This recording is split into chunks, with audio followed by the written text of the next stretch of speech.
That's what we do, man's on the grind, that's what we do. Ain't gonna stop, evolving our game on a daily basis. Stay on the top of the game, escaping into the win. We ain't gonna lose, the grind don't stop. I don't need your boost, I'll see you at the top.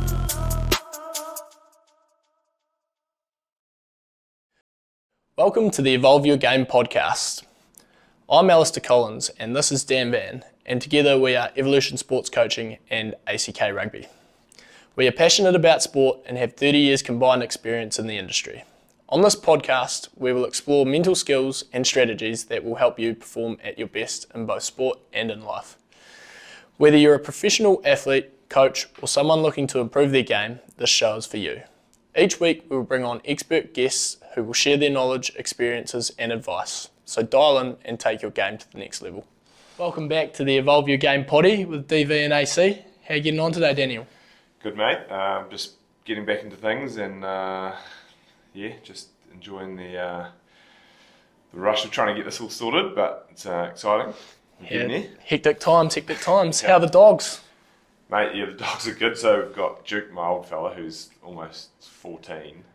So he's battling away. We've actually bought him a dog wheelchair. So they're the ones you put the wheels on and he can fly around. We've only just got it, so he hasn't quite worked out how to use it and stuff. It's actually very difficult to get right. It's like to get the right height for his hips and get his legs in the right place. I think he hates it at the moment, but he'll love it when he can dash around. And then we've decided to bring in this mixed foster dog, which is pretty cool. Like, he's a pretty cool little thing, and he's I don't actually know what breed he's. Kind of like a little white whippety sort of fox terrier sort of thing. He's pretty cool. He's pretty timid. Like, he hides under the bed and runs away. But when he comes out of the shell, like from when we got him 2 weeks ago, he was, didn't want to bar of humans. Loves Duke, didn't want to bar of us, but now he's just loving it. So it's pretty cool to see him change. So hopefully he'll get adopted fairly soon. We were sad to see him go. Oh, you're not keeping him? No, well, I hope not, sort of. It'll be sad to see him go, but it'll probably, it'll be one of those, foster fail, hopefully not. Yeah, right. But we'll see where that goes. Yeah, gotcha. Yeah. Great. So this epi, we're going to be talking about the Evolution Sports story. So sort of the background, why Dan started, actually where he sort of started from, and why we've gotten into the space to where we are now. Really, it's a really interesting story, and obviously I've been a part of pretty much all of it, to be honest. So it's been cool to see how far we've come, and obviously I've grown up into the business. So where did it all start, mate? Take us all the way back right to the start. Well, I guess cricket and sport has always been a passion, so that was always a thing. So I guess when I was in high school, at mighty Linwood College, I did a bit of, I think I did a Kiwi sport coaching course. We had to coach a few kids at primary school. That was pretty good. Kind of felt quite natural and enjoyed it. And then I kind of always just did a bit of coaching on the side for a club or for Metro or a few mates to just help out for one-on-ones and stuff. And then went to Canada to play as a sort of player coach, more of a player, but there was a bit of coaching there. And that was pretty cool. So first time out of home, away from New Zealand, got to travel, but played a bit of cricket. She did really well. It was my first year where when I was always playing cricket for Sumner, I was kind of like the sort of bowling all round it. It was down the order a wee bit, but so it was my first year sort of opening the batting, and I think I opened the bowling. I know bowled first change, so it makes more sense. Contributed a bit more to the team, and actually I ended up getting the most runs in the league and most wickets in the league, so that was pretty cool. And weirdest story, we made the final. Because we came fifth, and there's 4 teams to make the semis. And we were like, oh, well, we're out of the comp. The last game, a team had a fight, like a proper fight, full-on scrap. One of the guys who actually his grandfather named after the pavilion was handcuffed to that pavilion because of the fight. They got their points taken off them. We came through to 4th place, beat the top team, and then win the final. Oh, brilliant. So it was pretty epic. And best I've ever batted in my life. I scored 79 not out off about 50 balls in the semi, and I scored 127, sorry, to elaborate that a bit, off 55 balls or something in the final. It was one of the most people talk about being in the zone. Like, I can only remember about 3 balls from that whole innings. It was unreal. We were only chasing 190, So there was no need to go out and smash it. Yeah. But everything I hit just went to the middle. Yeah, It was great. crazy. It was excellent. So anyway, and then we came back to New Zealand, did a bit more coaching, just carried on, and then went to England in 2012, and that was a proper coaching role. So I was head coach of the Broxman Badgers, which is pretty cool. Really enjoyed that, and then I worked for a guy in Canada who was had his own sports coaching business, cricket coaching business, and that was he was hopeless. He was genuinely hopeless, but he had a business that was flying. He had heaps of kids going there. The coaches were doing most of the work. He wasn't doing a lot of it, but I was like, if this turkey, This sounds familiar. This turkey can make a business that I can. So got back to New Zealand, and I don't know, I can remember one night I just went, oh no, that's right. When I went to Outward Bound in 2004, when I was 22, so I don't know when that was, I made a promise that I'd follow my passion. And I was a primary school teacher from 22 to now, but obviously not doing it full time anymore. But teaching was always a passion, but it wasn't the passion. It was kind of like coaching, but doing the boring stuff. Yeah. So teaching maths and reading and writing, and not really my gig. I loved the coaching. I loved doing the PE. I loved doing the science. We did it was cool stuff, and I learnt lots as a teacher. So a really cool pathway that helped me become a better coach, but definitely wasn't my passion like as much as sport. So made that commitment, and then one night I just remember going, no, I'm just going to do it. And I just had I sat there at bed just thinking, what am I going to call it? And got on this big rabbit hole and figured out a name, and I can't remember, I guess got a bit of advice from some mates, and we started. Still full-time teaching, so it was pretty manic, to be honest. Teaching, teaching is one of those jobs that you can work for 50, 60 hours a week if you want. So I was trying to get by on doing minimum, and then try and do this coaching, because you do your teaching during the day, get home, go straight to coaching, do 2 or 3 hours of coaching. This wasn't very sustainable. No. Because I was burning out pretty bad after about 3 years.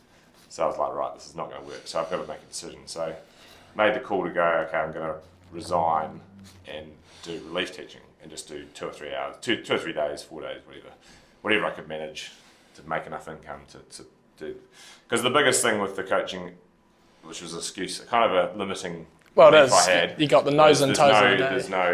There's no kids or people to teach during the day because they're all working or at school. But that's, it's probably a limiting belief, because there is, and it was kind of a safety net. So it's easy money. Well, not easy money. Like, you still got to work for it. But it was money that was coming, and the coaching was going to be a bit more work and stuff to grow. So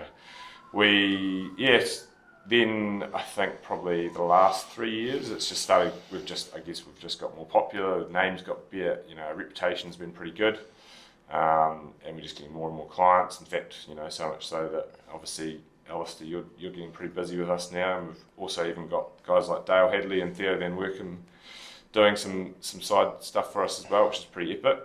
It's pretty cool having them on the team as well. So yeah, it's growing, and this is just another sort of,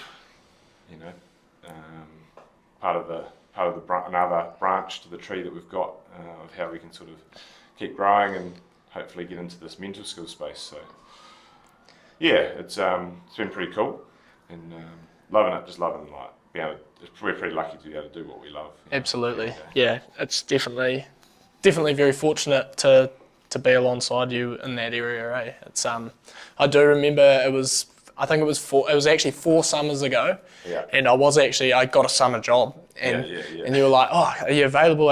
And I was like, no, and then that next summer I didn't actually get a job as such because we were busy enough, and then the last 2 have just been absolutely, like January, you're on fire, eh? And it's from the 10th onwards you've got all these great young athletes wanting coaching, and you've provided me.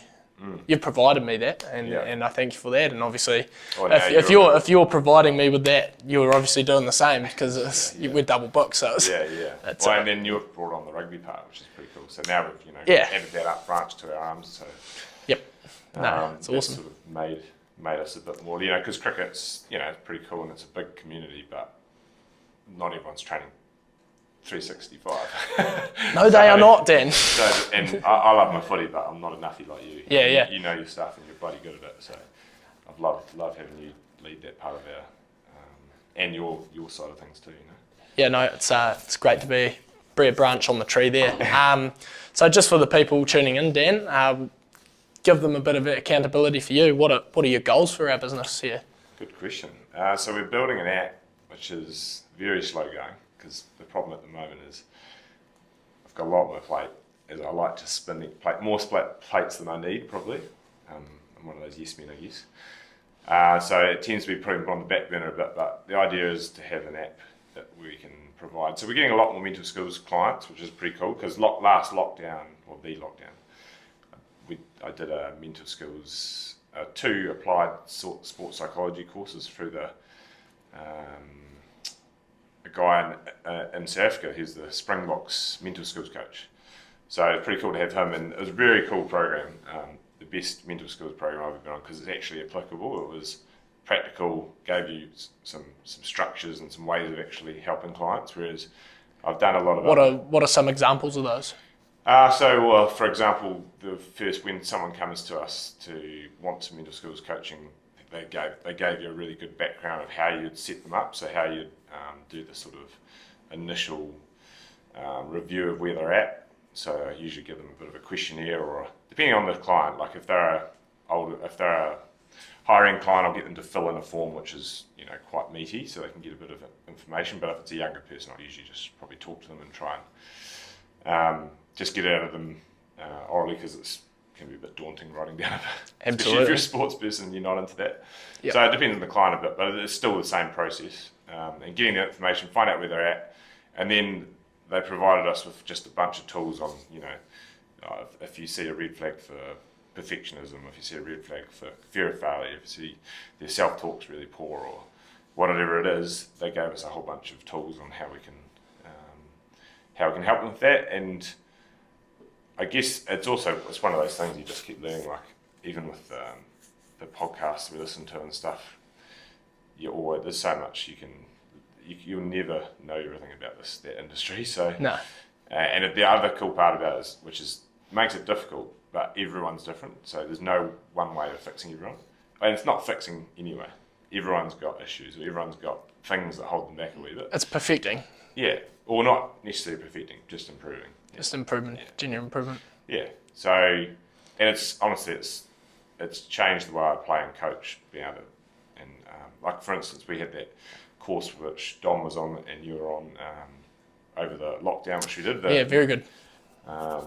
World-class habits for youth, I think we called it. For young athletes. Young athletes. Yep, that's the one. And that was epic. Like we had some real cool stories, how those kids, otherwise would have just been sitting at home on their games. Yeah, epic. They were out there doing fitness. They were out there doing courage tasks, trying to get out of their comfort zone.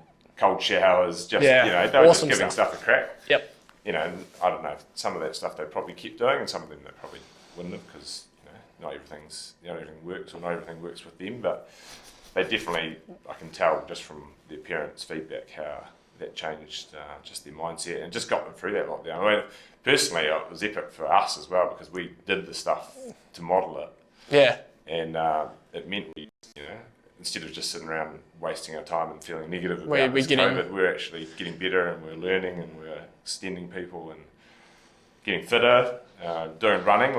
The funniest thing was, remember that we did those running tasks, and I kept saying I'd post my time, and I was a bit self-conscious about my times because they were slower than a lot of the kids in the class, because they, like Harrison and stuff, they were they were running like 5-minute Ks and stupid times.